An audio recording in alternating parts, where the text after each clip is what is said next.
mu wax ko lu am solo mu ne ko comment un leader politique peut être à la tête d'une famille politique dem ba gagner élection amoo loo leen di neexale lu dul sa absence. maa àndoon ak yéen am naa ndam mais bokkatuma ak yéen. quand même c'est des choses yoo xamante ne moi je suis pas d'accord. donc rëccuwoo li nga demee ci dialogue boobu. mais c'est avec les travaux des commissions c'est un devoir d'humilité.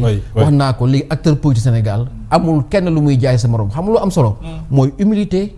responsabilité maturité et j'ai bien aimé débattre avec d'autres jeunes de ma génération.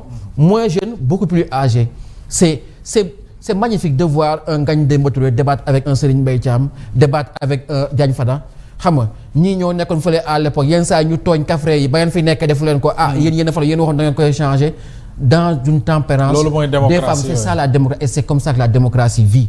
Et j'invite les acteurs politiques à ce que fii bu ñu kenn jéem a forcer. ne nit mooy définir kii mooy opposant radical wala kii mooy il y a pas des oppositions il y a une opposition ku nekkul pouvoir il y a une opposition nañu nangul ku nekk sa façon de se poser nañu xam ni que le tribunal du politique c'est l'électorat. Absolument. ku dem élection xam nga yaay kan. Et je pense que on a le temps de construire d'améliorer notre démocratie pour que une bonne fois pour tout le Sénégal on ne veut plus avoir 80 morts ou 12 morts en 2012 pour juste pour une affaire d'élection. Très bien alors sànq tudd nga ko président muy lu jëm ci rapport d'exécution budgétaire du 4e trimestre 2024 ak premier trimestre 2025 qui ne sont toujours pas publiés. Alors qu'est-ce que cela vous inspire? Alors ñëpp dañu jàpp ne par souci de transparence et de bonne gouvernance ce régime warul woon xaar sax ñu di ko interpeller sur des choses yi nga xam ne moom yàgg na ko xeex lan la ñuy xaar pour publier ces rapports.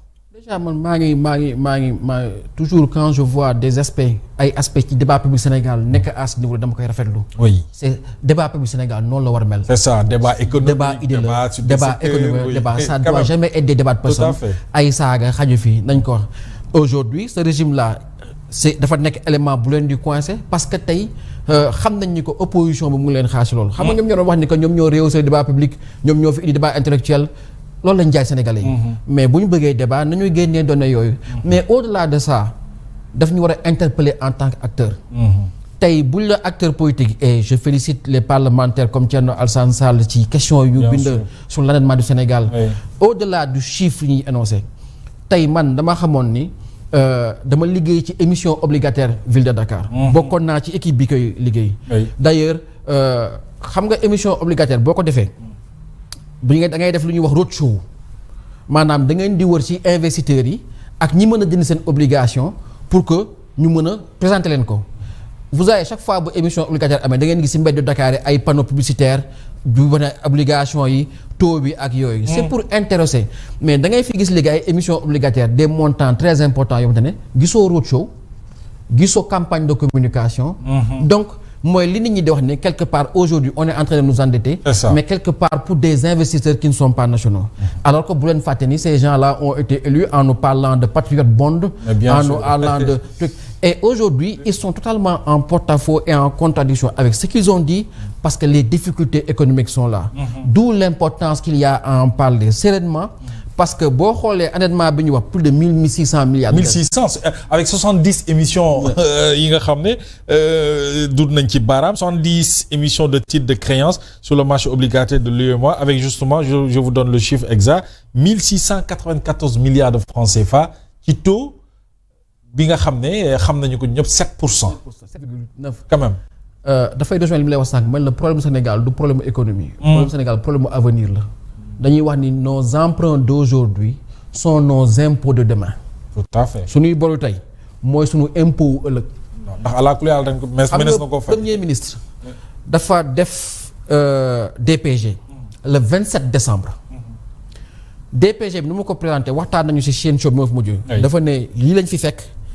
bi ñu fi fekkee lii la ñu réagir à tenter. mais nag fii lañ bëgg a jëmee réew mi ci diggante bi moom mu dugal ci moom lu muy woowee les prérequis. maanaam li nga xamante ne bu amul li ñu bëgg duñ ko am. c'est ça mu bokk ci choc fiscal ak réduction train de vie de l'État. waxoo ko. waxuma ko moom moo ko wax moom moo ko érigé en rang de prérequis. oui mais de décembre à aujourd'hui yan acte la État posé pour aller vers ce big bang fiscal là. c'est-à-dire ñaari acte ngay gis principalement ils ont changé le directeur général des impôts et domaines benn ñaareel bi gis nga leen y a même pas une semaine ou 2 semaines bi ñuy mettre en place le comité de révision du code général des impôts ça veut dire que en 6 mois sur un sujet aussi important, aussi vital, aussi central pour le Sénégal que la question de nos recettes, en presque 1 an de gouvernance, 1 an et demi, ñaari actes yooyu fondamental nga si mën gis. Mais c'est trop lent. C'est trop lent et c'est extrêmement grave. Oui. moom laa doon wax sur la question de réduction du train de vie là. dafa nekk li nga xamante ne bokk na exercice yi gën a jafe. oui parce que état. barki démb rek maa ngi benn économiste François Langlais mu ko développé. balaa ngay réduire train de vie da ngay mesurer degré de connexion entre fonctionnement économique bi ak dépense publique bi. ba nga xamante ne dépense bu nekk am na secteur bu mu téye. tey par exemple nga ni damay wàññi li may jënd ay oto. mais boo ko wàññee c'est potentiellement un marché pour ñi nekk fii Sénégal di jaay oto. et ainsi de suite tey boo taxawee nga ni damay réduire le train de vie de l'État. oui. bi premier ministre taxawee assemblée ne man defuma ajustement. dama ne bravo monsieur le premier ministre. parce que dafa am ay kàddu yoo xam ne yow moomu loo ko suñu génération moomu ko. ñun ñooy la génération ajustement structurel. ñoo doon xale jamono jooju. donc ñun amuñu droit taxaw jàkkaarloo Sénégalais yi naan leen dañuy def ajustement structurel. bravo monsieur le premier ministre mais par contre il faut nga génne ñu benn cadrage maanaam yow économie yi nga bëgg a def il faut nga wax ñu tey le Sénégal s'engage à économiser 500 milliards wala 1000 milliards sur son budget. Si 1000 milliards yooyu ce sera 200 milliards de baisse de la masse salariale, ce sera 300 milliards de baisse sur les dépenses d'acquisition, ce sera 500 milliards de baisse sur les investissements, mais tu crées le cadrage et ton administration se déploie ou réagit en fonction du cadrage que tu as fait.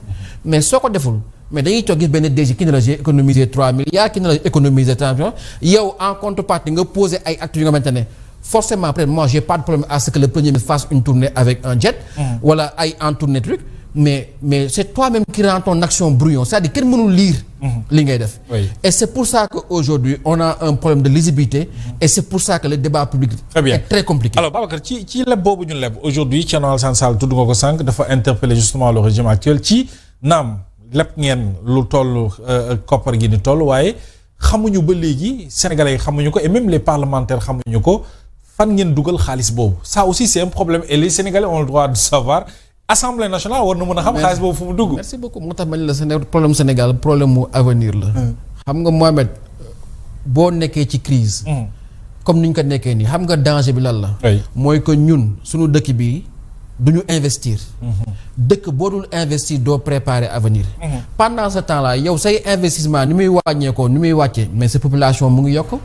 absolument démographie mu ngi yokk sa pression service public mu ngi yokk day dem ba nga xamante ne yow croissance boo mën ci def rek automatiquement sa démographie da koy aspirer mais loolu doo jëm kanam moo ñuy indi comme ni ñuy dund nii dans 5 ans dans 10 ans dans 20 ans dañuy dem lépp defar ay autopont defar ay terre defar ay BRT ni ñu naan la mais fan la investissement bi jaar mais mënoo ko xam parce que ce sont des investissements de rattrapage.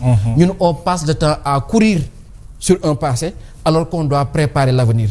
Donc tey endettement bi boo ko xoolee automatiquement ça te renvoie à une réalité mooy que actuellement Sénégal dafay leb pour fonctionner mais du leb pour investir du leb pour préparer avenir et c'est très très très très compliqué. mais lan moo ñu yóbbu ci situation boobu c'est-à-dire ñëpp xam nañ ne ñoom ba ñu ñëwee on est en train de vivre une situation économique très difficile au Sénégal donte ñoom nee nañu dañuy fekk réew mi 4e sous-sol mais qu'est-ce qui nous amène à ce stade-là ba mënatuñu am na sax ñu ma dégg ñu ne dinañ lépp léeg-léeg xaalis di fay salaire mais bu ñu tollee foofu ça veut dire que ne c'est grave la situation. mais dañu am Sénégal dafa am je pense que.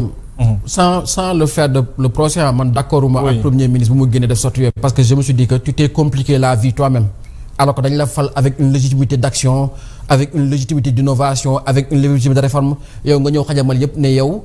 dëkk bi nii la ñu mel. donc tu t'es compliqué la vie tout seul. Au bout de ton mandat on fera le bilan du choix que tu as fait. C'est ça. Mais bu ñu waree wax dëgg rek dañuy remonter ba temps Abdoulaye Wade. Depuis temps Abdoulaye dañu dugg ci benn logique bu nga xamante ne baaxul ci réew mi. et moom le premier ministre qualifié d'affairisme d'État autour du budget. Moi c'est-à-dire je trouve que nos budgets sont surestimés.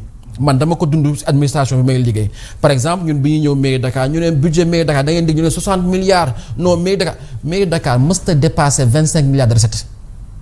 Alors qu'ils ont des budgets à 60 milliards. La conséquence c'est quoi? La conséquence c'est que les comptes sont généralement surcrédités. Et les gens dépassent di endetté wu ba nga xamante ne bu at bi jeexee au lieu ñu fay ñoom noonu du ñu fay dañu naan dépenses engagées non mandatées. C'est une dette interne qu'on renvoie. Xam nga lu ko doon indi. mooy temps bi Abdoulaye doon naa j'ai multiplié le budget de l'éducation par 3 j'ai fait ci.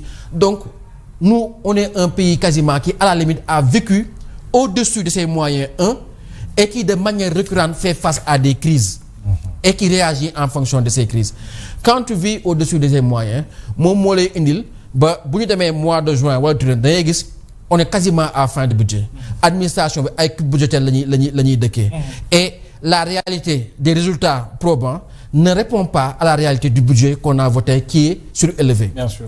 moo tax FMI ak Banque mondiale ñu ne la attention mais yow sa subvention yi dafa bëri FMI bu ñu koy wax waxuñu ko parce que dañu bëgg Sénégalais yi sonn mais FMI dafa leen ne yow boo jëlee juróom benn téeméeri milliards nga dugg ci ay subvention mais Ila Touba ñaata la coûté Ila Touba 400 milliards la coûté est-ce que investissement boobu gënul pour yokk sa croissance yokk sa réew def ko ci agriculture autosuffisance alimentaire plutôt que ngay def subvention te nit ñi dañ koy consommer bu jeex FMI ne leen attention boo xoolee yéen au lieu ngeen koy def ci ay subvention mais jël leen seen filets sociaux yu mel ne bourse de solidarité familiale ngeen defaraat ko à condition que ngeen corriger seen registre national unique.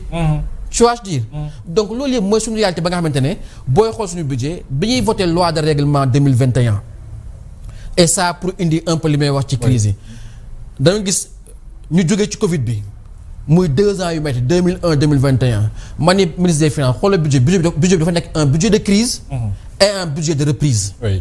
Parce que après la Covid après la crise de la relance bu fret bi yokkoo parce que les ports les terminaux étaient fermés on avait repris ba def plus de 400 milliards de recettes en 2021 mais boo xoolee année boobu la événement mars 2021 yi am. ba président de la République obligé créer DER.